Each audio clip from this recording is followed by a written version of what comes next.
So this potentially means that Ed could be leaving the Terra Rebels. Ed came from the Terra Rebels just before a critical proposal to the future development of Terra Luna Classic. Let's talk about this proposal that just came out an hour ago. This proposal essentially starts a Terra Grants program. So for anybody who doesn't know, there's a couple details that are really important to understand as to the basis of this proposal. So with the passing of proposal 5234, there's essentially a portion of the tax that's going to be redistributed over to the community pool to then be reallocated for potential ecosystem development. Now, right now, there's no plan as to how that works. So the community pool is essentially just building up a balance. When you go to the Terra Station dashboard, you can see right now there's 720 million Terra Luna Classic in that community pool, and there's no plan to distribute that. So this is the first main plan to start actually using that community pool funding. And so one of the big problems is that there's no real plan to actually utilize those community pool resources, right? There's either a trust me bro plan where they're going to give some money to someone and then it's a, hey, hope this is going to work out and I hope I can trust you kind of a thing. But there's no real checks and balances. There's no independent governance board or independent structure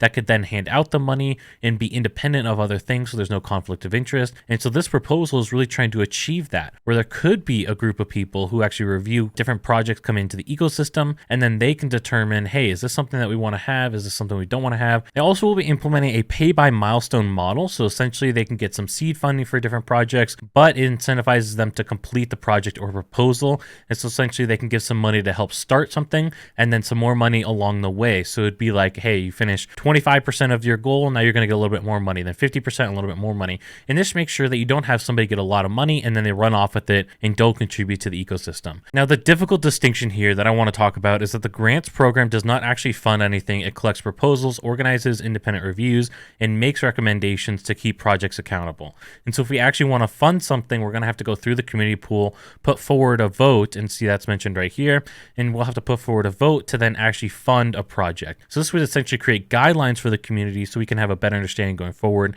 Hey, this project's been reviewed, we know they're credible, and we know they're going to need X amount of dollars at these different thresholds, and that then could be voted on by the community. Something else I see a lot of people overlooking is this second to last part here. If the proposal passes, I'll be taking a leave of all other organizations to remain impartial and neutral in the decision-making process. Now, again, this is coming from Ed. So this potentially means that Ed could be leaving the Terra Rebels, which could be really bad for the ecosystem or it could be really good depending on how you look at this. He's still going to be involved in the ecosystem. He's still going to be working. He's still going to be developing and building for the ecosystem, but potentially just from the outside perspective of Terra Rebels and other organizations, because again, he doesn't want to have the conflict of interest that could arise here, where then he's going to favor companies that he's involved in and not companies that maybe are better. There will also be a multi-sig wallet for the funding of these reviews that'll be supervised by Ed, Marco, and JMOT. If you guys are liking this video, be sure to hit your notification bell down below. And if you guys want some sweet Terra Luna Classic merch like this hat right here, be sure to check out the link down below to the Terra Luna Classic merch store.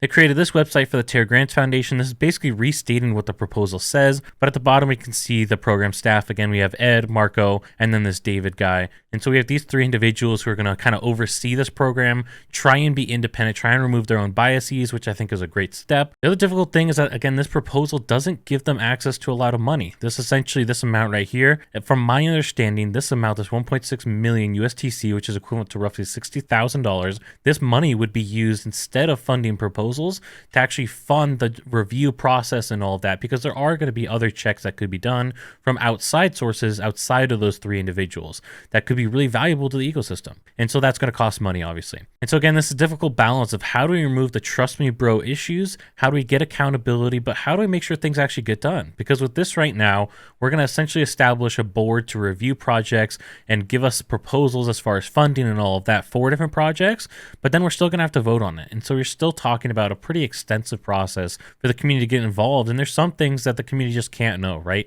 If a DApp is going to be coming to the ecosystem that has a lot of value potentially, there's going to be a difficult balance of when does that get announced publicly? When is that kept private? Because some things are uncertain. A lot of business deals fall through. A lot of things don't go through. And so you don't want to promise the community to say, hey, we've been in talks with OpenSea, for example, get a ton of hype, and it turns out nothing actually happens from that, because that could be a very real possibility.